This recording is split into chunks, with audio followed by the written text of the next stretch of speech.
అరుగుల pastry ఎలా తయారు చేయాలో ఈరోజు వీడియో మీకు సెండ్ చేస్తున్నమాట. This is arugula leaf. పల్లీలు, గార్లిక్ ఇవన్నీ కలిపి మనం పేస్ట్ చేసుకోవాలి. జస్ట్ ఫర్ పేస్ట్రీ పేస్ట్ చేస్తుంది.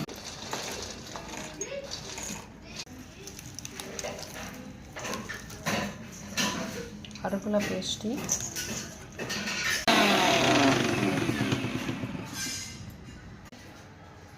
కొంచెం మనం నెయ్యి వేసుకోవడం వల్ల మనకి పేస్ట్ యూజ్ చేసుకునేటప్పుడు బ్రెడ్స్కి, చపాతీలకి, టాస్క్ని యూజ్ చేసుకునేటప్పుడు కూడా యూస్ఫుల్గా ఉంటుంది.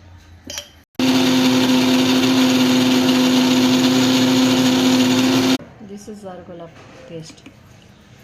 ఇలా మనం గాజు డబ్బాలో పెట్టుకుని కొంచెం సాల్ట్ వేసుకుని మిక్స్ చేసుకుని ఇలా గాజు డబ్బాలో స్టోర్ చేసుకుని చపాతీలకి, బ్రెడ్కి స్ప్రెడ్ చేసుకుని తినొచ్చు.